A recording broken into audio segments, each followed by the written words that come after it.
Hello students. तो start करते हैं हम लोग आज की क्लास। लास्ट क्लास में हम लोग क्या पढ़ रहे थे? लास्ट क्लास में हम लोगों ने ये देख लिया था कि बाइंडिंग एनर्जी पर न्यूक्लियॉन नाम की कोई चीज होती है। वो बाइंडिंग एनर्जी अपॉन न्यूक्लियॉन करके मिल जाती है और वो बड़ी इंपॉर्टेंट होती है। इंपॉर्टेंस क्या था उसका? उसका इंपॉर्टेंस ये था कि वो बता देती है कि कोई न्यूक्लियस स्टेबल होगा या कितना स्टेबल होगा, कौन सा न्यूक्लियस ज्यादा स्टेबल होगा। बाइंडिंग एनर्जी पर न्यूक्लियॉन ये चीज तुम्हें शो कर देता है, ठीक है। अच्छा, इसके अलावा हमें यह पता है कि iron is the most iron has the most stable atom नहीं, एटम नहीं, न्यूक्लियस की बात चल रही थी, इसलिए बहुत गलती करते हैं लोग। Iron is the most stable nucleus, iron का जो न्यूक्लियस है वो सबसे ज्यादा स्टेबल है। जो छोटे न्यूक्लियस होते हैं वो कोशिश करते हैं कि वो जुड़े हैं एक दूसरे से और वो क्या करें, आयरन की तरफ जाएं। जो बड़े न्यूक्लियस होते हैं उनकी हमेशा कोशिश होती है कि वो टूटें और आयरन की तरफ जाएं, ठीक है। बिस्मथ के बाद अगर हम बात करें तो बिस्मथ के बाद बहुत ही ज्यादा अनस्टेबिलिटी होती है, और जो बहुत ही ज्यादा अनस्टेबल न्यूक्लियस होते हैं जो खुद से टिक भी नहीं सकते अपने आप, मतलब जो अपने आप टिक भी नहीं सकते, मतलब जिनको अगर तुम रख के छोड़ दोगे तो वो टूट जाएंगे, तो ऐसे एटम्स को, ऐसे न्यूक्लियस को, ऐसे एटम नहीं, ऐसे न्यूक्लियस को हम बोलते हैं radio active nuclei. Radio active nuclei.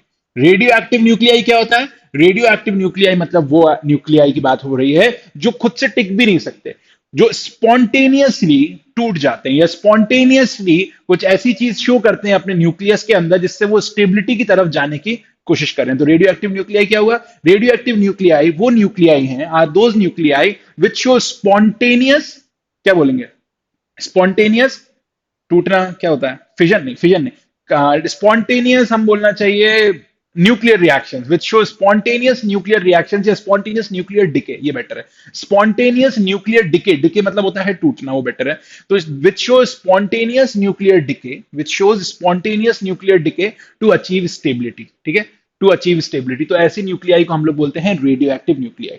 अब जब रेडियो एक्टिव न्यूक्लियाई की बात करते हैं तो इसके अंदर हमें दो चीजें पढ़ना होती हैं कि कैसे कैसी रिएक्शंस होंगी। तो हम बात करेंगे इसमें कि रिएक्शंस ऑफ रेडियो एक्टिव या nuclear reactions of radio active nuclei, ठीक है। तो पहला पार्ट तो हमारा ये रहेगा जो हम पढ़ेंगे। जब हम ये पढ़ लेंगे तो उसके बाद हम लोग पढ़ेंगे नेक्स्ट चीज जिसका नाम है मेजरमेंट ऑफ रेडियो एक्टिविटी। अब ये रेडियो एक्टिविटी क्या होता है? Radioactivity is the radioactivity is the process और the phenomena by which a nuclear reaction radioactive nuclei is breaking into other parts or is decaying, ठीक है। तो radio activity मतलब क्या है? रेडियो एक्टिविटी मतलब है एक प्रोसेस, एक फिनोमिना जिससे एक न्यूक्लियाई, एक रेडियो एक्टिव न्यूक्लियाई टूट के दूसरे न्यूक्लियाई बनाता है, ठीक है। इसको बोलते हैं रेडियो एक्टिविटी, ठीक है। तो हम लोग मेजरमेंट करेंगे रेडियो एक्टिविटी का, बट वो बाद में। पहले हम लोग देखने वाले हैं कि उस फिनोमिना में किस किस टाइप की रिएक्शंस होती हैं। तो हमारा पहला टॉपिक जो है इसमें कि मतलब हम लोग ये समझ गए रेडियो एक्टिव न्यूक्लियाई क्या होते हैं। तो अब हम लोग बात करने वाले हैं, जैसे हम लोग न्यूक्लियस पढ़ रहे थे, हम न्यूक्लियस से घूमते फिरते रेडियो एक्टिव न्यूक्लियाई तक आ गए। अब रेडियो एक्टिव न्यूक्लियाई के बारे में जब हम बात कर रहे हैं तो उसमें पहली चीज है कि reactions of radio active nuclei, किस किस टाइप की रिएक्शंस होती हैं रेडियो एक्टिव न्यूक्लियाई में, ठीक है। तो न्यूक्लियर रिएक्शंस की बात कर रहे हैं हम फॉर अनस्टेबल न्यूक्लियस, ठीक है। जब अनस्टेबल न्यूक्लियस होते हैं तो वो कैसी कैसी रिएक्शंस शो करते हैं, ठीक है। तो हम लोग डायरेक्ट स्टार्ट ही कर सकते हैं वैसे तो, लेकिन चलो मैं एक बार बता ही दूं। बताऊंगे पहले? नहीं, डायरेक्ट स्टार्ट करते हैं, ठीक है। तो पहली जो रिएक्शन होती है उसका नाम है अल्फा डिके। पहली रिएक्शन का नाम होता है अल्फा डिके। अब ये अल्फा डिके क्या होता है? अल्फा डिके का सिंपल सा मतलब ये है कि हमारा कोई एक्स न्यूक्लियस होगा, वो एक वाई न्यूक्लियस बनाएगा, लेकिन साथ में अल्फा पार्टिकल निकालेगा, बस। एक एक्स न्यूक्लियस होगा, वो एक वाई न्यूक्लियस निकालेगा और साथ में अल्फा पार्टिकल निकालेगा, सॉरी, वाई न्यूक्लियस बना के एक अल्फा पार्टिकल निकालेगा। तो इसको बोलते हैं हम अल्फा डिके, सिंपली स्पीकिंग। ये अल्फा डिके होता है। दूसरा मैं कंप्लीट करूंगा और बताऊंगा उनके बारे में, ऐसा नहीं है कि सर इतने बता के छोड़ दोगे कि नहीं, और बताऊंगा। दूसरा होता है बीटा डिके। तो बीटा में दो तरीके के होते हैं, बीटा डिके में दो होते हैं एक्चुअली। तो बीटा डिके में पहला होता है beta minus decay. Beta minus मतलब इलेक्ट्रॉन निकलता है, इलेक्ट्रॉन डिके, न्यूक्लियस से इलेक्ट्रॉन निकलता है। ये न्यूक्लियर रिएक्शंस की बात हो रही है, एटम नहीं है इसमें इन्वॉल्व, मतलब आसपास के इलेक्ट्रॉन्स इन्वॉल्व नहीं है। मैं बोल रहा हूं न्यूक्लियर रिएक्शन की बात हो रही है, न्यूक्लियस में से इलेक्ट्रॉन निकलता है। तुम बोलोगे सर न्यूक्लियस में से इलेक्ट्रॉन निकला कैसे? न्यूक्लियस में से इलेक्ट्रॉन निकला कैसे, ये बताओ। तो बात करते हैं अपन उसके बारे में भी। तो इसको अपन एक काम करते हैं, थोड़ा सा अच्छे से लिखेंगे, ठीक है, इसको अच्छे से लिखेंगे। इसको बाद में लिख लें, बाद में लिख लें, बाद में लिखेंगे, लेकिन लिखेंगे यहीं, लिखेंगे यहीं। नहीं यार, ये तो बहुत कंफ्यूजिंग हो गया, मैं बहुत कंफ्यूज हो रहा हूँ। एक काम करते हैं, यहीं लिखते हैं, क्योंकि सब हर जगह यहीं लिखा होता है यार, फिर मैं बाद में बताऊंगा तो अच्छा नहीं लगेगा देखने में, क्योंकि अल्फा बीटा गामा देखने में अच्छा लगता है ना, इसलिए। ठीक है, तो अपन एक काम करते हैं, इसको ऐसे लिखते हैं, बीटा माइनस डिके। ठीक है, बीटा माइनस क्या होता है आगे बता दूंगा। ठीक है, ये रिएक्शन का मतलब क्या है? ये रिएक्शन का मतलब है तुम्हारे पास एक एक्स नाम का न्यूक्लियस होगा, जो कि वाई में टूटेगा, वाई बनाएगा, और साथ में एक बीटा माइनस रिलीज करेगा। बीटा माइनस मतलब क्या होता है? इलेक्ट्रॉन, लिखवा दूंगा। तीसरे टाइप की reaction, beta plus decay. Beta plus क्या होता है? पॉजिटिव लेकिन इलेक्ट्रॉन जैसा, पॉजिटिव लेकिन इलेक्ट्रॉन जैसा, मतलब क्या हुआ? पॉजिटिव लेकिन इलेक्ट्रॉन जैसे का मतलब क्या हुआ? पॉजिटिव लेकिन इलेक्ट्रॉन जैसा मतलब ये हो गया कि इलेक्ट्रॉन जितना मास होगा, लेकिन चार्ज प्रोटॉन जितना होगा। इलेक्ट्रॉन जितना मास होगा, चार्ज प्रोटॉन जितना होगा, क्या बोलते हैं इसे?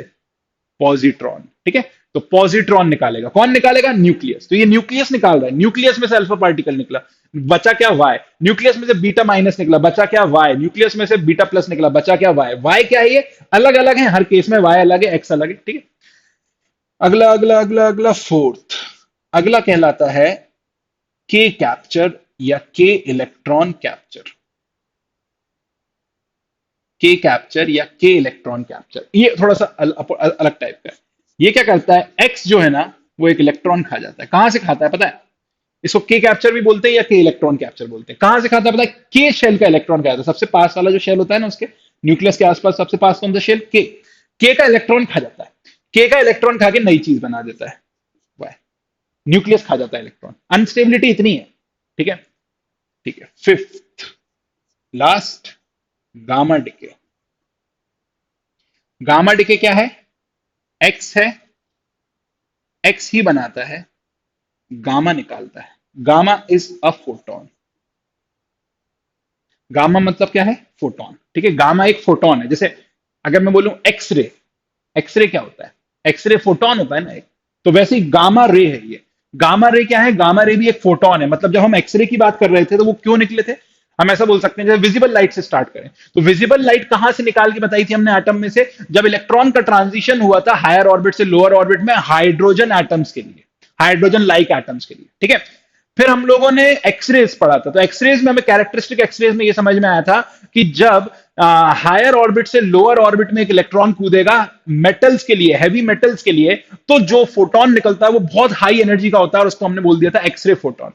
अब हम लोग यहां पर बोल रहे हैं कि न्यूक्लियस के अंदर भी इस टाइप की कुछ चीजें होती हैं। ट्रांजिशन जो हम बोल रहे हैं ना इलेक्ट्रॉन का, वैसे न्यूक्लियस के अंदर भी ट्रांजिशन होता है। किसका? प्रोटॉन्स और न्यूट्रॉन्स का, जिसके बारे में अच्छे से इंफॉर्मेशन अभी नहीं है, ये थ्योरी है। तो न्यूक्लियस के अंदर प्रोटॉन और न्यूट्रॉन भी अपनी जगह पर ट्रांजिशन करते हैं, हायर ऑर्बिट से लोअर ऑर्बिट नहीं होती इनकी, हायर लेवल से लोअर लेवल्स में आते हैं। और जब वो हायर लेवल से लोअर लेवल्स में आते हैं, तो वो जो रिलीज करते हैं उसको फोटोन का नाम दिया गामा फोटोन। ये एक्सरे से भी ज्यादा एनर्जेटिक होते हैं, उससे भी ज्यादा एनर्जी होती है, एक्सरे से भी ज्यादा। गामा फोटोन सबसे ज्यादा एनर्जेटिक होते हैं। ठीक है, गामा एक्सरे से भी ज्यादा है, एक्सरेज अल्ट्रावायलेट से ज्यादा एनर्जेटिक, अल्ट्रावायलेट जो है वो विबग्योर से ज्यादा एनर्जेटिक, विबग्योर जो है वो रेड लाइट सॉरी इंफ्रारेड से ज्यादा एनर्जेटिक, इंफ्रारेड जो है वो माइक्रोवेव से ज्यादा एनर्जेटिक, ऐसे करके पूरा अपन का पैटर्न रहता है। ठीक है, तो ये 5 रिएक्शंस हैं जो हमें समझना है।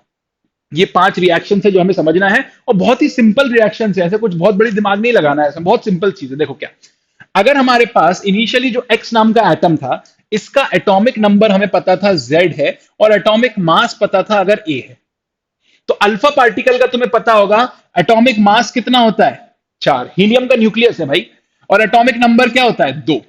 अब देखो, ए यहां है, 4 यहां है, तो वाई के ऊपर कितना? By conservation of number of nucleons यहां आएगा A-4। By conservation of number of nucleons यहां पर आएगा A-4, जो भी वाई बन रहा है यहां बनेगा A-4।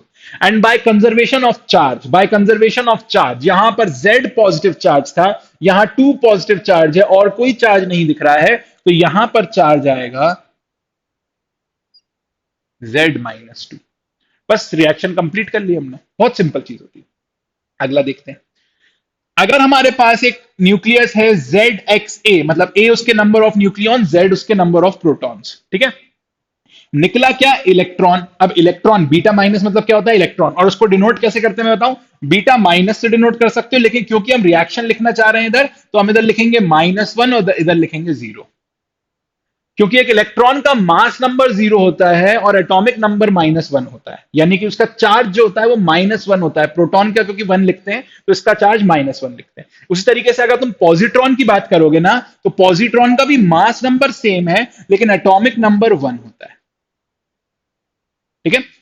चलो, तो अब देखो फिर से, conservation of number of nucleons, ये ए है, यहां 0 है, तो यहां कितना? ऑब्वियसली ए, ठीक है। ये Z है, यहां -1, यानी कि यहां पर टोटल पॉजिटिव चार्ज कितना था? Z। यहां पर टोटल पॉजिटिव चार्ज -1 यहां पर है, तो यहां कितना चार्ज होना चाहिए ताकि कंजर्वेशन ऑफ चार्ज हो जाए? तो मैं बोलूंगा 1 में Z ऐड कर दो। देखो इधर Z है और इधर Z+1 - 1, यानी कि फिर से Z है। Conservation of number of nucleons and conservation of charge, दोनों चीजें लगा दी। अगला देखो, Z यहां है, A यहां है, यहां पर आएगा Z-1, यहां आएगा A। अभी सिर्फ मैं वो बता रहा हूं कि बैलेंसिंग कैसे करना है, ठीक है। बैलेंसिंग कैसे करना है, फिर मैं समझाऊंगा कि होता क्या है, ठीक है, हो क्या रहा है यहां पर। यहां पर अगर मैं Z लिखूं, यहां पर मैं A लिखूं, तो ये इलेक्ट्रॉन है। इलेक्ट्रॉन को ऐसे लिखने की जगह हम ऐसे लिखें, -1 और 0, बेटर है। यहां Z है, -1 है, टोटल कितना है? Z-1, तो ये बना Z-1। A और 0 मिलके क्या बना? A। ये देखो, ये दोनों रिएक्शन में एक सी चीज हो रही है।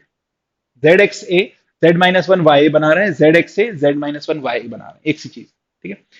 गामा डिके, गामा डिके में क्या होता है? गामा डिके में जेड एक्स ए होता है, एक्स ही बनता है।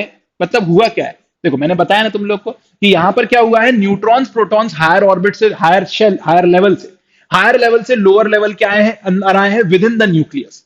विद इन द न्यूक्लियस उनका कुछ एनर्जी लॉस हुआ है, उनका अगर विद इन द न्यूक्लियस उनका कुछ एनर्जी लॉस हुआ होगा, तो वो गामा फोटोन निकालेंगे। लेकिन इस पूरी प्रोसेस में नंबर ऑफ प्रोटॉन्स और नंबर ऑफ न्यूट्रॉन्स चेंज नहीं हुए, तो ये जेड एक्स से है तो ये भी जेड एक्स से। लेकिन हमें पता है कि अगर मैं इन दोनों न्यूक्लियस को कंपेयर करूं, तो इन दोनों में से किसके पास एनर्जी ज्यादा है? इसके पास, क्योंकि तभी तो ये एनर्जी रिलीज हुई होगी। तो यानी कि हम यहां पर एक जनरली एक स्टार लगा देते हैं। ये तरीका होता है, ये तरीका होता है शो करने का। स्टार बता रहा है कि this is high energy nucleus, this is high energy nucleus, ठीक है। चलो, तो इसमें तुम समझ गए होगे। बाकी चीजें तो अब देखो बहुत सिंपल चीज है, ये तो बहुत ही सिंपल चीज है, इसमें ज्यादा सोचने की जरूरत ही नहीं है। Z नंबर ऑफ प्रोटॉन्स थे, A नंबर ऑफ न्यूक्लियॉन्स थे, मतलब A-Z नंबर ऑफ न्यूट्रॉन्स थे। उनमें से दो प्रोटॉन दो न्यूट्रॉन कंबाइन होकर भाग गए, बना क्या? Alpha particle. बचा हुआ न्यूक्लियस हमारे सामने है, ये बचा हुआ न्यूक्लियस है, ठीक है। ये समझ में नहीं आया सर कि इलेक्ट्रॉन न्यूक्लियस के अंदर से कैसे निकला। तो इलेक्ट्रॉन न्यूक्लियस के अंदर से निकलने के लिए पता है एक तरीका होता है। यहां पर क्या तरीका होता है, तुम लोग थोड़ा सा स्पेस बना लेना बीच में, ताकि मैं इसी के नीचे लिख के बताऊं कि एक इलेक्ट्रॉन न्यूक्लियस के अंदर से निकला कैसे। एक इलेक्ट्रॉन को अगर न्यूक्लियस के अंदर से निकलना है ना, तो एक न्यूट्रॉन, न्यूट्रॉन का एटॉमिक नंबर 0, एटॉमिक मास 1। एक न्यूट्रॉन बनेगा एक प्रोटॉन। अच्छा, प्रोटॉन को पी से नहीं लिखते, जनरली एच लिखते हैं, 1H1। ये प्रोटॉन है। हाइड्रोजन का न्यूक्लियस ही तो प्रोटॉन है, तो ये प्रोटॉन है, ठीक है। तो यहां 0 लिखा है, यहां 1 लिखा है, यहां 1 लिखा है, यहां 1 लिखा है। क्या बनेगा? सोचो क्या बनेगा। जो भी बनेगा, यहां 1 है, यहां 1 है, तो उसका एटॉमिक मास तो 0 है। यहां 0 है, यहां 1 है, तो यहां -1 है। अच्छा, -1 एटॉमिक नंबर और 0 मास मतलब होता है इलेक्ट्रॉन। तो बीटा पार्टिकल इसे ही बोलते हैं, इलेक्ट्रॉन को ही बीटा पार्टिकल बोल रहे हैं। तो सिंपल सी चीज है कि हमारा न्यूट्रॉन टूटेगा किसमें? प्रोटॉन में और इलेक्ट्रॉन में। एक न्यूट्रॉन टूटता है प्रोटॉन में और इलेक्ट्रॉन में। इसीलिए देखो, Z प्रोटॉन से Z+1 प्रोटॉन्स हो गए, नंबर ऑफ प्रोटॉन्स में एक इंक्रीमेंट हो गया है, इसीलिए इलेक्ट्रॉन भाग पाया निकल गया। समझ में आई बात? तो ये अपन ऐसा ऐसा ऐसा ऐसा ऐसा बना लेते हैं, ठीक है। यहां पर भी लिख के बताऊं मैं कि ये निकला कैसे। ये निकलने के लिए हमारा एक प्रोटॉन जो होगा ना, वो कन्वर्ट हुआ होगा एक न्यूट्रॉन में, और निकाला होगा उसने 1 बीटा 0। देखो हो गया होगा रिएक्शन कंप्लीट, 1 0 1, 0 और 1 मिलके 1, 1 इधर 1 इधर 0 इधर, हो गया कंप्लीट, ठीक है। तो ये हमारा रिएक्शन फॉलो हुआ होगा।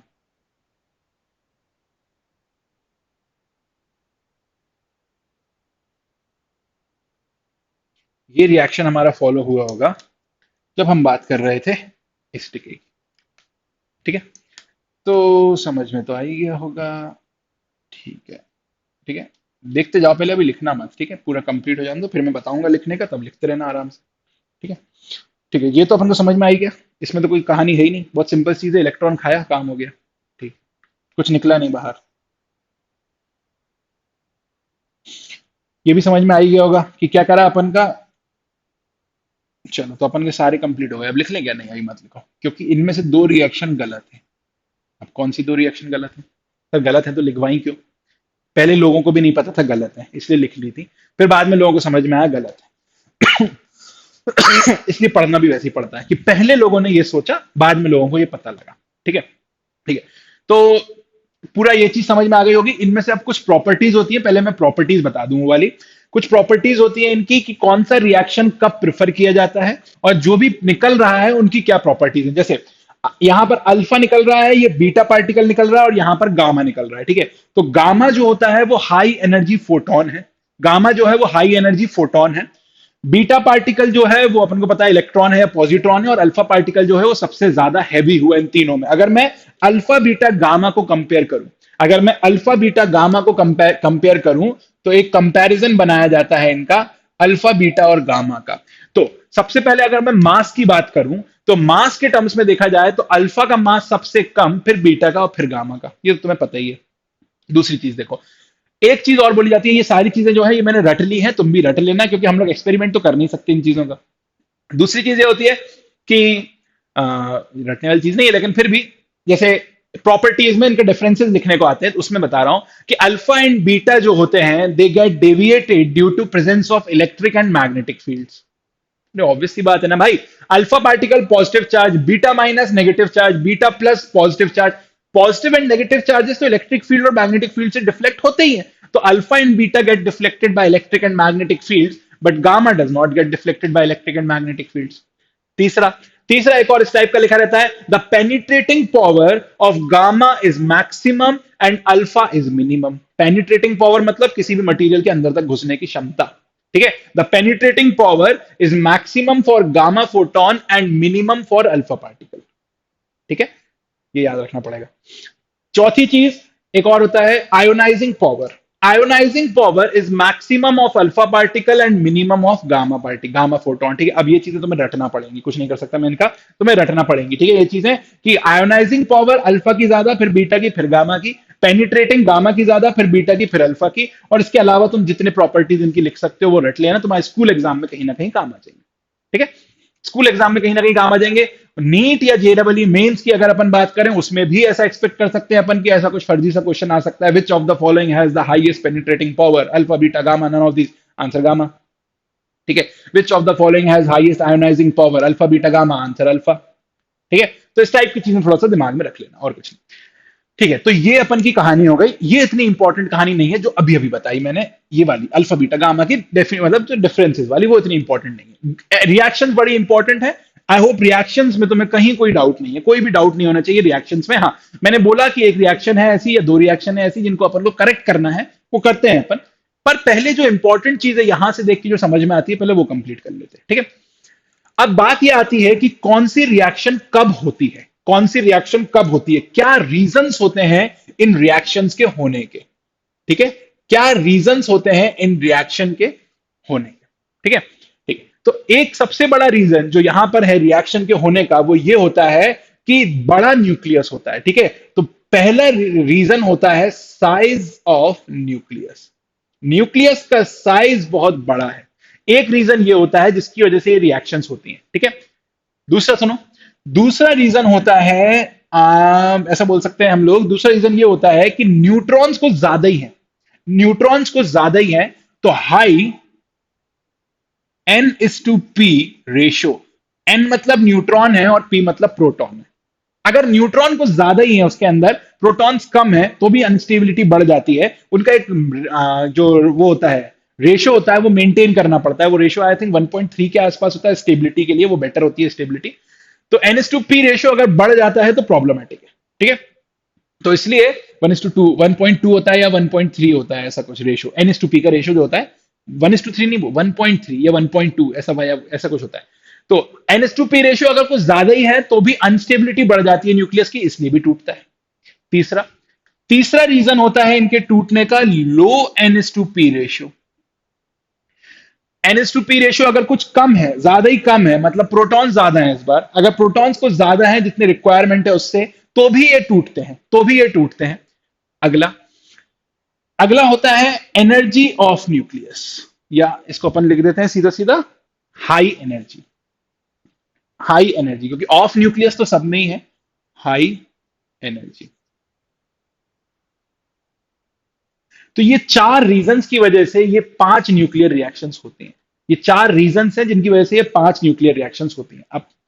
अब उसके बाद अगली चीज ये है कि कौन सी न्यूक्लियर रिएक्शन कब प्रेफर होगी, कौन से रीजन में। जैसे मान लो अगर तुम्हारे सामने कोई क्वेश्चन आता है, उसके अंदर तुम उसने क्लियरली लिख दिया कि एक न्यूक्लियस है जिसका साइज कुछ ज्यादा ही है, which of the following nuclear reactions will be preferred. ठीक है, कुछ का साइज बहुत बड़ा है, तो ऐसा सोचो कि किस केस में साइज छोटा हो रहा है। सोचो इस केस में साइज कैसे पता लगेगा, नंबर ऑफ न्यूक्लियॉन से, जितने न्यूक्लियॉन्स होंगे उतना बड़ा size. A number of nucleon से A-4 होगा, साइज छोटा हुआ, हाँ हुआ, तो ये प्रेफर्ड है जब साइज ऑफ न्यूक्लियस ज्यादा होगा। ए से ए ही रहे, ए थे ए ही रहा, ए था ए ही रहा, ए था ए ही रहा, मतलब अगर साइज ऑफ न्यूक्लियस की बात करें तो सिर्फ एक ही न्यूक्लियर रिएक्शन ऐसी है जो साइज कम करने में काम आ रही है, और वो है अल्फा डिके। वो है अल्फा डिके, ठीक है, वो है अल्फा डिके। तो हम लोग को ये चीज याद रखना है कि ये वाला रिएक्शन प्रेफर्ड रहेगा, यानी कि रीजन के बेसिस पे मैं डिके बता रहा हूं कि कौन सा डिके प्रेफर्ड होगा। ठीक है, यहां पर लिखता हूं मैं प्रेफर्ड डिके। ठीक है, प्रेफर्ड पूरा लिख लेना, प्रेफर्ड डिके।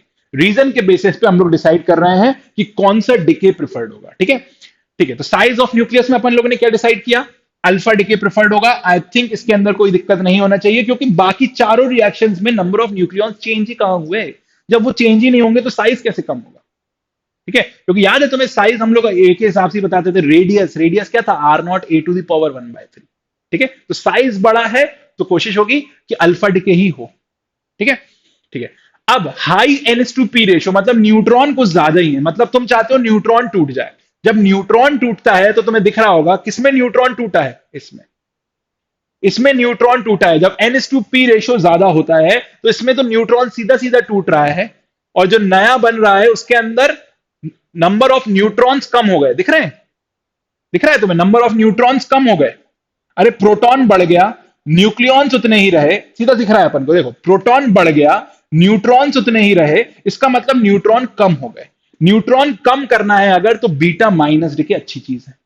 न्यूट्रॉन कम करना है तो बीटा माइनस डिके एक अच्छी चीज है, तो बीटा माइनस तो मैं लिख ही दूं। आगे सोचते हैं, आगे सोचते हैं कोई और भी तरीके से हो सकता है क्या। ठीक है, इसको देखते हैं। ए न्यूक्लियॉन्स थे, ए ही रहे, प्रोटॉन कम हो गया। अच्छा, प्रोटॉन कम हो गए तो न्यूट्रॉन बढ़ गए होंगे ना, क्योंकि न्यूक्लियॉन उतने ही रहे, यानी कि न्यूट्रॉन बढ़ जा रहा है। न्यूट्रॉन बढ़ जा रहा है यानी कि ये तो लो NH2P रेशियो वाला काम दिख रहा है। अगर पहले प्रोटॉन ज्यादा थे तो देखो ना, इससे काम बन जाएगा, प्रोटॉन कम कर दिया, न्यूट्रॉन बढ़ गया, तो लो NH2P रेशियो अगर रीजन रहेगा तो उसकी वजह से कौन सा रिएक्शन प्रेफर्ड रहेगा, beta plus. Beta plus. Sir आप तो ये चेक कर रहे थे हाई NH2P रेशियो के लिए और कोई सा वैलिड है क्या, हाँ चेक कर रहा हूं ना, आ रहा हूं मैं। ये तो नहीं है तो मैंने जहां था एप्लीकेबल था वहां लिख दिया। Z नंबर ऑफ प्रोटॉन से Z-1 हो गए प्रोटॉन्स, प्रोटॉन्स क्या हो रहे हैं, कम हो रहे हैं। ए न्यूक्लियॉन से ए ही रहे, मतलब न्यूट्रॉन्स बढ़ गए होंगे ऑब्वियसली, तो न्यूट्रॉन बढ़ रहे हैं, मतलब लो NH2P रेशियो रहता तो ये प्रेफर्ड है। और वैसे भी मैंने तुम्हें बताया था, ये देखो इन दोनों का प्रोडक्ट सेम है, सेम स्टार्टिंग से सेम एंडिंग हो रही है, इसका मतलब इन दोनों के पीछे रीजन सेम ही रहेगा, मतलब ये भी लो NH2P रेशियो वाले में काम आएगा। के कैप्चर, जगह नहीं है मेरे पास, के कैप्चर, के कैप्चर। जब लो NH2P रेशियो रहेगा तो ये वाला भी काम कर जाएगा, के कैप्चर। के कैप्चर से भी लो NH2P रेशियो को चेंज करके बढ़ाया जा सकता है। ठीक है, अच्छी जगह पे पहुंच सकते हैं। ठीक है, लास्ट वाला, इसमें तो प्रोडक्ट चेंज नहीं हुआ है, वही का वही रहा है जो उधर था, सिर्फ एनर्जी कम हुई है, यानी कि ना तो इससे साइज बदला ना इससे NH2P रेशियो बदला, सिर्फ एनर्जी वाला काम हुआ है, मतलब ये वाला प्रिफर्ड डिके होगा गामा में। हो गए सारे चेक, नहीं हुए, बिल्कुल नहीं हुए। जब high N's S to P रेशियो से अपन ने स्टार्ट किया था तो अल्फा को चेक किया क्या? अल्फा से N S to P ratio कम हो रहा है कि बढ़ रहा है, ये चेक किया क्या? नहीं किया ना, तो वो तो चेक करो। अल्फा डिके होने से N S to P ratio में क्या चेंजेस आ रहे हैं वो चेक करो। हो सकता है उससे N S to P ratio कम हो रहा हो। अगर इससे N S to P ratio कम हो रहा होगा, अगर इससे N S to P ratio कम हो रहा होगा तो ये इस वाले रीजन में प्रिफर्ड डिके हो जाएगा। अगर इससे N S to P ratio बढ़ रहा होगा तो वो इसके अंदर प्रिफर्ड डिके हो जाएगा। अगर N S to P ratio change नहीं हो रहा होगा तो फिर भी ठीक है, तो चल जाएगा काम अपन का ऐसे। ठीक है, तो N S to P ratio की बात करते हैं। ठीक है, N S to P ratio की बात करते हैं अपन लोग कि N S to P ratio किससे अपन लोग इससे इस रिएक्शन से N S to P ratio कैसे बदलेगा। ठीक है, चलो तो इनिशियली बताओ मुझे न्यूट्रॉन वर्सेस प्रोटॉन का क्या रेशो है? ए अपॉन जेड है? बिल्कुल नहीं है। Initially A minus Z divided by Z है। ये initial N's S to P रेशो है। ठीक है, अच्छा final N's S to P रेशो क्या है? न्यूक्लियॉन्स में से पहले इसको माइनस करो तो नंबर ऑफ न्यूट्रॉन्स पता लगेंगे। तो फाइनल एनएस2पी रेशियो के लिए A-4 minus Z minus two, divide कर दो नंबर ऑफ प्रोटॉन से यानी कि Z माइनस टू।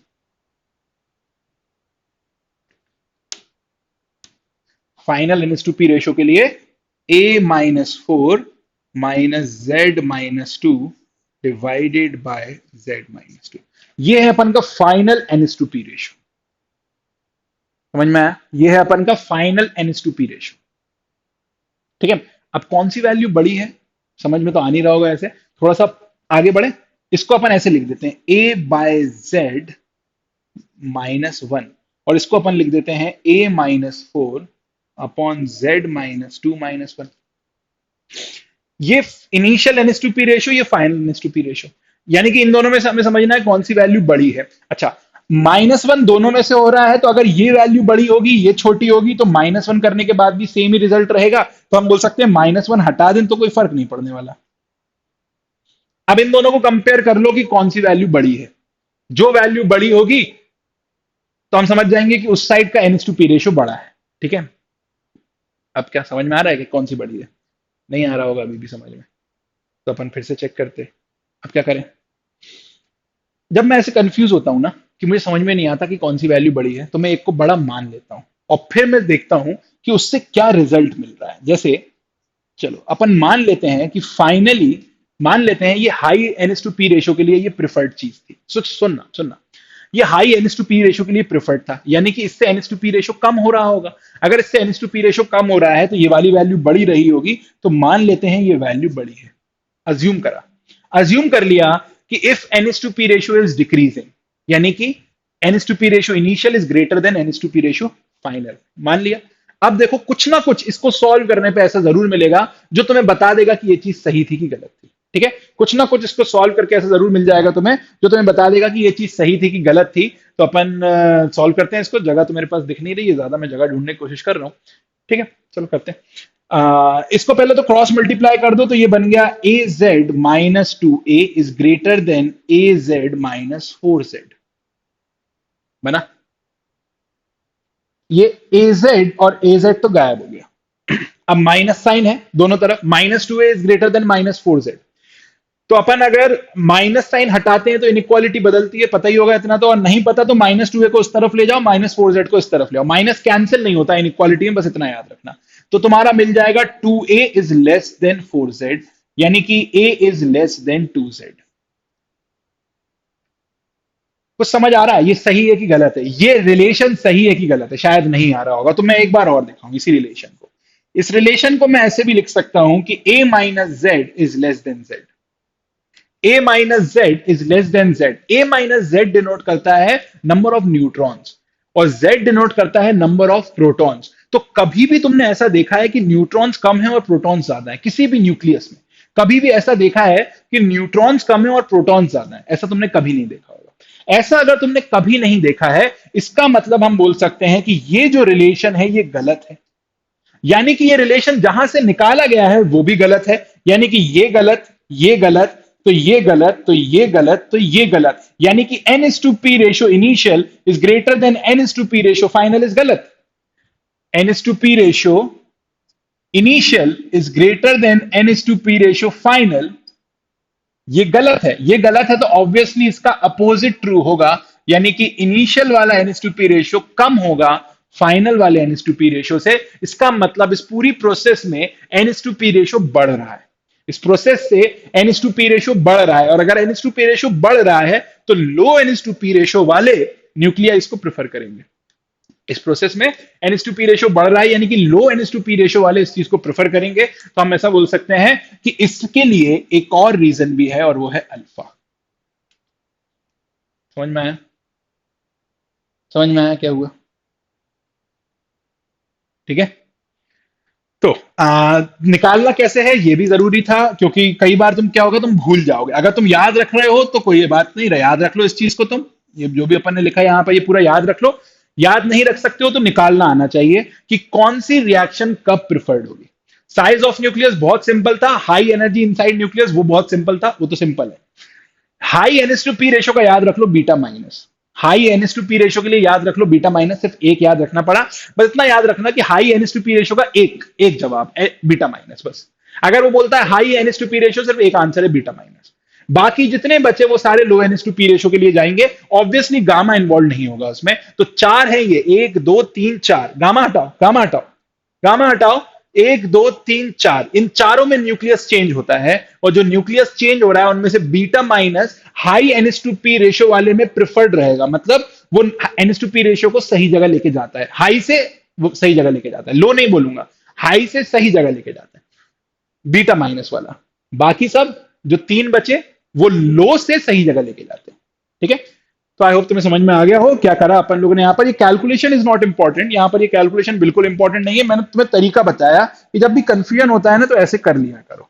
मुझे भी समझ में नहीं आ रहा था कौन सी चीज बड़ी है कौन सी चीज छोटी है, तो मैंने ऐसे सॉल्व कर लिया।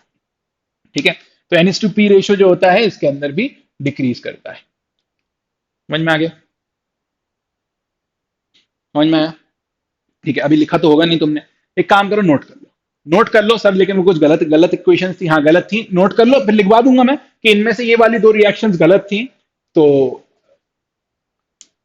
फिर लेकिन सर हम गलत याद कर लेंगे अगर हम गलत लिख लेंगे। बिल्कुल सही बोल रहे हो तुम, अगर गलत लिखोगे तो गलत याद भी कर लोगे। तो एक काम करें, इसको करेक्ट कर लेते हैं, थोड़े से करेक्शन है, करेक्ट कर लेते हैं, फिर अपन लोग डिस्कस कर लेंगे कि पहले क्या था और फिर बाद में क्या हुआ। ठीक है, इस जो रिएक्शन में ये बीटा माइनस वाली डिके और बीटा प्लस डिके, इन दोनों रिएक्शंस में एक और भी प्रोडक्ट निकलता है, वो है जब हम बीटा प्लस की बात करते हैं, समझना, बीटा प्लस यानी कि पॉजिट्रॉन की बात करते हैं, तो एक और प्रोडक्ट निकलता है जिसको न्यू से डिनोट किया जाता है और उसका नाम है न्यूट्रिनो। तो यहां पर भी न्यू से डिनोट किया जाएगा और नाम है न्यूट्रिनो। जब बीटा माइनस निकलता है, जब बीटा माइनस यानी कि बीटा माइनस डिके होता है, इलेक्ट्रॉन निकलता है न्यूक्लियस के अंदर से, तो ऐसे केस में जो यहां पर एक एक्स्ट्रा प्रोडक्ट निकलता है उसका नाम होता है एंटी न्यूट्रिनो, और इसको न्यू बार से डिनोट किया जाता है। न्यू बनाते हैं और उसके ऊपर बार बना देते हैं। ठीक है, ऐसे न्यू बनाते हैं अपन और उसके ऊपर बार बना देते हैं, तो ये डिनोट कर रहा है एंटी न्यूट्रिनो, और ये डिनोट कर रहा है न्यूट्रिनो। अच्छा, अब सर ये अगर बना है तो इसका भी कुछ एटॉमिक मास होगा, एटॉमिक नंबर होगा, तो इसकी वजह से तो ये पूरी रिएक्शन ही बदल जाएगी। बताता हूं, इसका एटॉमिक नंबर है जीरो, एटॉमिक मास है जीरो। इसका एटॉमिक नंबर है जीरो, एटॉमिक मास है जीरो। इसका एटॉमिक नंबर है जीरो, एटॉमिक मास है जीरो। इसका एटॉमिक नंबर है जीरो, एटॉमिक मास है जीरो। ठीक है, न्यूट्रिनो का मतलब होता है लिटिल पार्टिकल। न्यूट्रिनो कौन सी लैंग्वेज में, ग्रीक में होगा, लैटिन में होगा, इन दोनों में से कहीं से उठाते हैं अपन लोग। तो न्यूट्रिनो का मतलब होता है लिटिल पार्टिकल, लिटिल पार्टिकल जो खुद में मासलेस है। एक मासलेस पार्टिकल निकला है, एक मासलेस पार्टिकल निकला है जिसका कोई चार्ज भी नहीं है। तो ऐसा कोई और पार्टिकल होता है क्या? हाँ होते हैं ना, ऐसे फोटॉन्स भी होते हैं, ऐसे फोटॉन्स भी इसी टाइप के होते हैं। मासलेस पार्टिकल्स होते हैं, रेस्ट मास जिनका जीरो होता है उनको मासलेस बोल देते हैं। चलेंगे तो मास तो आ ही जाएगा। मासलेस पार्टिकल होते हैं जिनका चार्ज भी जीरो होता है, तो उस टाइप का एक पार्टिकल यहां से निकलता है जिसका नाम है न्यूट्रिनो। बीटा प्लस वाले डिके में न्यूट्रिनो, बीटा माइनस वाले डिके में एंटी न्यूट्रिनो। ठीक है, तो यहां पर कहीं पर तुम्हें तो नोट करना ही पड़ेगा कि this is called anti neutrino and this is called neutrino. ठीक है, तो ये कंप्लीट रिएक्शन है, इनकी रिएक्शन ये कंप्लीट है। अच्छा, पहले सर क्यों नहीं लिखा था? क्योंकि पहले पता नहीं लगा था लोगों को, बहुत परेशान होकर लोगों को पता लगा, तो इसलिए लोग पहले गलत बताते हैं, देखो पहले ऐसा था, फिर उसके बाद बोलते नहीं सही ऐसा था। ठीक है, तो बहुत दिक्कतें हुई थी इसको ढूंढने में। क्यों दिक्कतें हुई? ना तो इसका चार्ज, ना इसका मास, पता कैसे लगेगा है, पता कैसे लगेगा एग्जिस्ट करता है। ठीक है, ये परेशानी थी। ठीक है, तो इसलिए क्योंकि क्या होता है, चार्ज होता है तो क्या करते हैं, फोटोग्राफिक प्लेट रख देते हैं, वो आके उस पर टकराता है और कुछ फ्लोरेसेंस शो कर देता है, इस टाइप की चीजें होती हैं। मास होता है तो मास भी पता लग जाता है इजीली, क्योंकि कंजर्वेशन ऑफ मतलब वो लगाने की कोशिश करते हैं ना मास से रिलेटेड चीजें, तो सब पता लग जाता है। लेकिन ये जब मासलेस है, चार्जलेस है, तो क्या करेंगे इसका? तो पता लगा बाद में। कैसे पता लगा वो भी डिस्कस करते हैं अपन। पहले जो कुछ तुम्हारे सामने लिखा हुआ है इसको पूरा का पूरा नोट कर लो।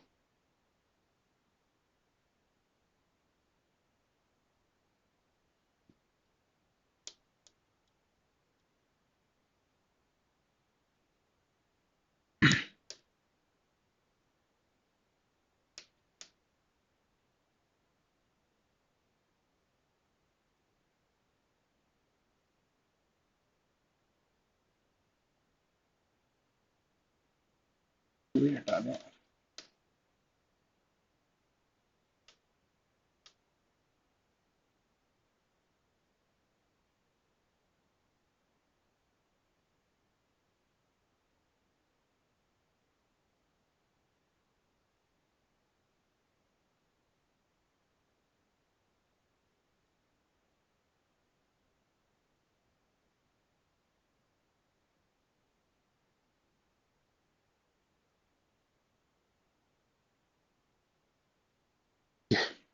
तो क्या पता लगा था, क्या परेशानी थी, इसकी बात करते हैं। ठीक है, देखो, अगर मैं तुम्हें एक सिंपल सी अल्फा पार्टिकल वाली रिएक्शन बताऊं, एक सिंपल सी अल्फा पार्टिकल वाली रिएक्शन, सर अल्फा पार्टिकल का आपको बता रहा हूं, जब बीटा की दिक्कत हो रही है, बता रहा हूं रीजन बता रहा हूं।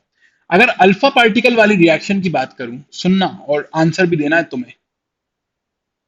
रिएक्शन कुछ इस टाइप की लिखी जाएगी।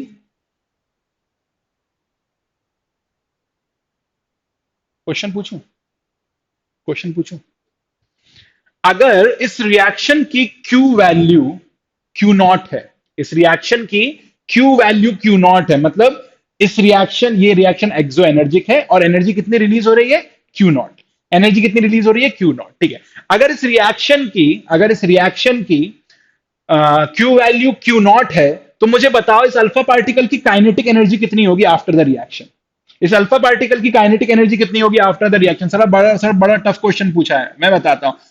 Kinetic energy of first product या काइनेटिक एनर्जी अगर तुम सेकंड प्रोडक्ट का निकालोगे, तो तुम लिखोगे मास of first product divided by mass of product into Q value Q not. ये फॉर्मूला बताया तुम लोग को। तो इस रिएक्शन में अगर क्यू वैल्यू तुम्हें पता है, तो क्यू वैल्यू के बेसिस पे हम काइनेटिक एनर्जी निकाल सकते हैं। किसकी? अल्फा पार्टिकल की। कितनी होगी काइनेटिक एनर्जी अल्फा पार्टिकल की? मास ऑफ फर्स्ट प्रोडक्ट सीधा सीधा डालो, वो है A-4। मास नंबर है वो तो सर, हाँ डाल सकते हैं लेकिन, ठीक है। और नीचे लिखना है मास ऑफ प्रोडक्ट, और मास ऑफ प्रोडक्ट टोटल की बात हो रही है, तो A-4 और 4 मतलब A, तो divided by A into Q naught. This will be the kinetic energy. This will be the kinetic energy of alpha particle. This will be the kinetic energy of alpha particle. ठीक है, very good. अब मैं बात करता हूं beta particle की equation की। अगर तुम्हारे पास एक इक्वेशन है ZXA से बना Y A, प्लस लिखूंगी माइनस लिखूंगी, डिपेंड करता है तुम क्या निकाल रहे हो। चलो अपन एक काम करें, बीटा प्लस निकाल लें। ठीक है, तो 1 0, यानी कि न्यूट्रिनो निकलेगा इस वाले केस में। ठीक है, तो यहां पर Z-1 बनेगा। ठीक है, पहले क्या था? ये था पहले। तो एक्सपेक्टेड मुझे बताओ काइनेटिक एनर्जी कितनी होगी बीटा पार्टिकल की, अगर इस रिएक्शन की क्यू वैल्यू क्यू नॉट है। फिर से यही फॉर्मूला लगाऊंगा, kinetic energy of second product equal to mass of first product divide by mass of total product into Q naught. ठीक है, तो काइनेटिक एनर्जी अगर तुम्हें बीटा पार्टिकल की निकालना है, तो तुम लिखोगे के E beta is equal to mass of first product. क्या है mass of first product? A, divided by mass of product, यानी कि टोटल मास ऑफ प्रोडक्ट कितना है? A, divided into Q naught. A से ए कटा, आंसर आया Q not. कहने का क्या मतलब हुआ? कहने का मतलब यह हुआ कि बीटा पार्टिकल जिस रिएक्शन में निकलता है, बीटा पार्टिकल जिस रिएक्शन में निकलता है, उसमें पहली एक्सपेक्टेशन ये है, बीटा पार्टिकल जिस रिएक्शन में निकलता है उसमें पहली एक्सपेक्टेशन ये है कि पूरी की पूरी जो क्यू वैल्यू के बराबर एनर्जी है वो किसके पास होना चाहिए? बीटा पार्टिकल के पास।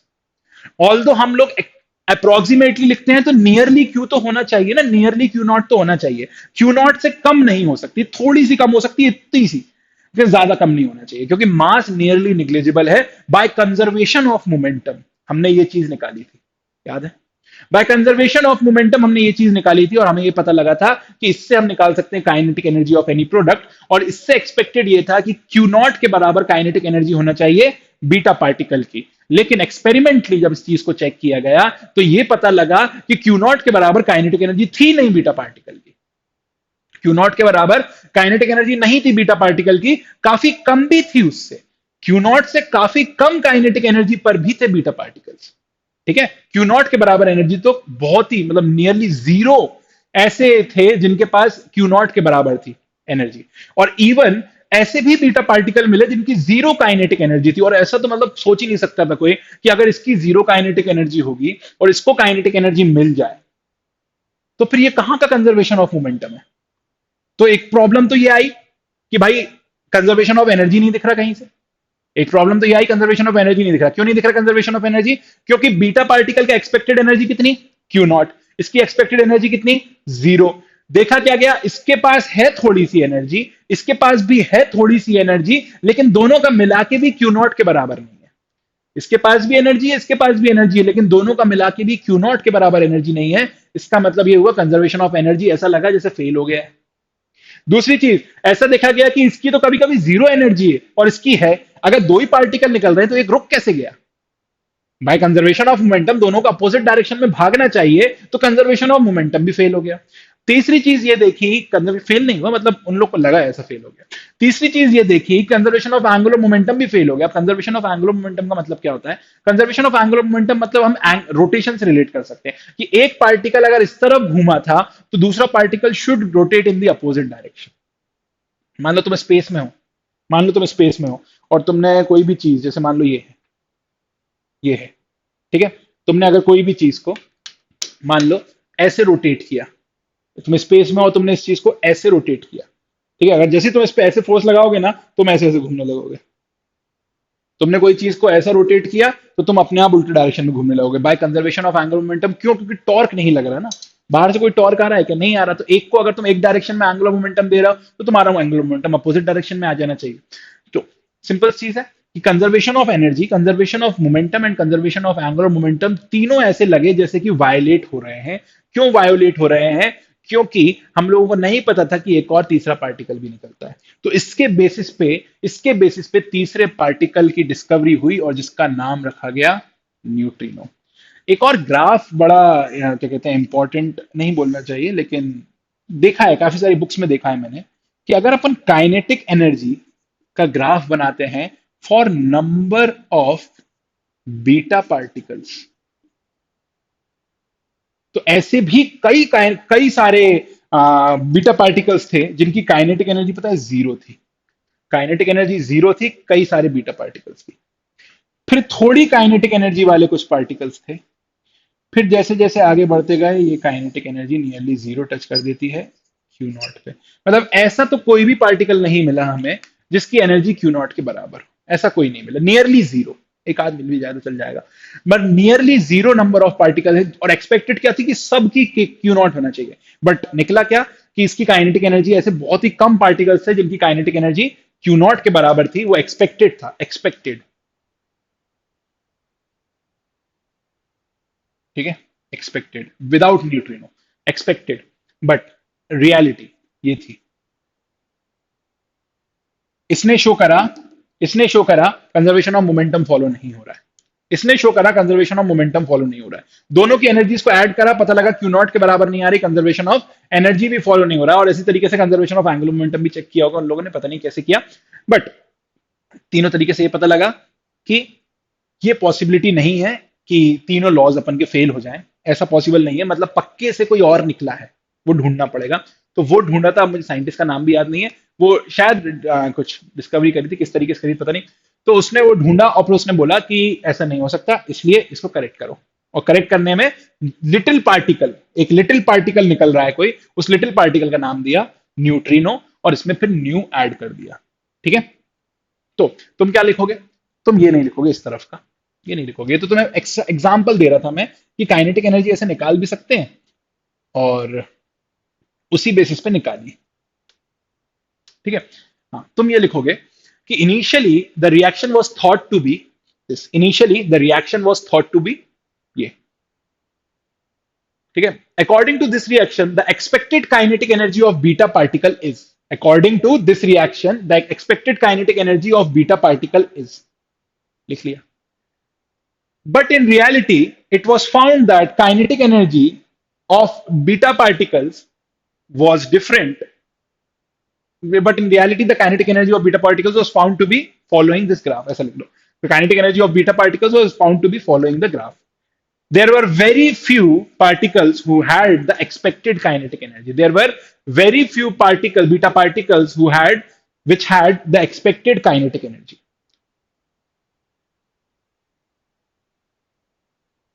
ठीक है।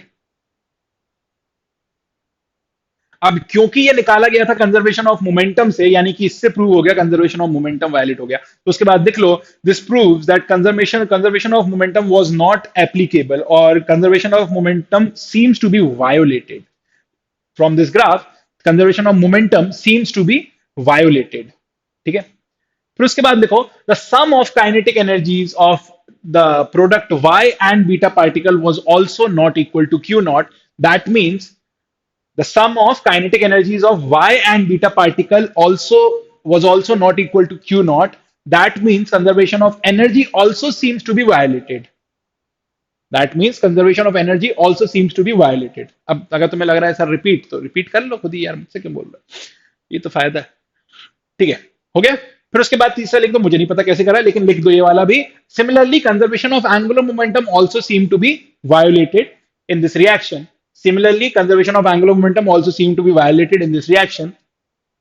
Hence, it was thought that there is another particle which is getting released in this reaction. Hence, it is thought that there is another particle which is getting released in this reaction, and it was named little one, और little one को बोलते हैं neutrino. ठीक है, little one neutrino. ठीक है, ठीक।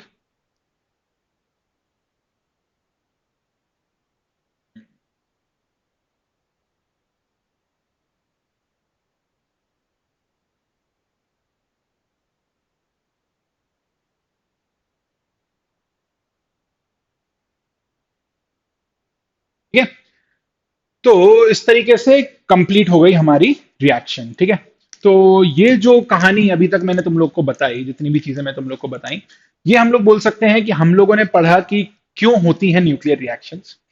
ठीक है, और कौन सी रिएक्शन कब प्रिफर होती है, और रिएक्शंस अपन कैसे लिख सकते हैं, इनकी प्रॉपर्टीज जरूर लिख लेना। लेकिन तुम लोग, मैं जितनी बताई वो तो लिख लो, और एक तो और लिख लेना अपनी कोई भी थ्योरेटिकल बुक से। ठीक है, क्योंकि काम आई जाती है कहीं ना कहीं, तो वो प्रॉपर्टीज लिख लेना बस।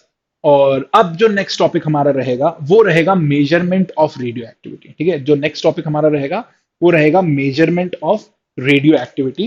तो यही स्टार्ट करना है हम लोग को। पहले तो मेजरमेंट ऑफ रेडियो एक्टिविटी में सबसे पहले तो एक काम करो, अब जो नेक्स्ट हेडिंग डालोगे ना, उसका नाम लिखना रेडियो एक्टिविटी। ठीक है, मेजरमेंट ऑफ रेडियो एक्टिविटी मत लिखना, पहले हेडिंग डालना रेडियो एक्टिविटी, और फिर उसके अंदर पहला हम लिखेंगे लॉज ऑफ रेडियो एक्टिविटी। ठीक है, बट हम क्योंकि ये एकदम नया टॉपिक है रेडियो एक्टिविटी, तो एक काम करो, हेडिंग भी आज डालने की जरूरत नहीं है। हम एक काम करेंगे, हम नेक्स्ट क्लास से ये वाला टॉपिक स्टार्ट करेंगे। आज की क्लास थोड़ी सी छोटी, नहीं बिल्कुल नहीं, तो हम लोग मिलते हैं अब नेक्स्ट क्लास में। आज के लिए इतना ही। ठीक है, तुम लोग के पास लिखने को भी है तो वो सब लिखो, और फिर नेक्स्ट क्लास से हम रेडियो एक्टिविटी स्टार्ट करेंगे। लॉज ऑफ रेडियो एक्टिविटी, दो लॉज हैं, और फिर उसके बाद तीसरी चीज मेजरमेंट ऑफ रेडियो एक्टिविटी हम लोग पढ़ेंगे। ठीक है, तो मिलते हैं हम लोग नेक्स्ट क्लास में। आज के लिए इतना ही।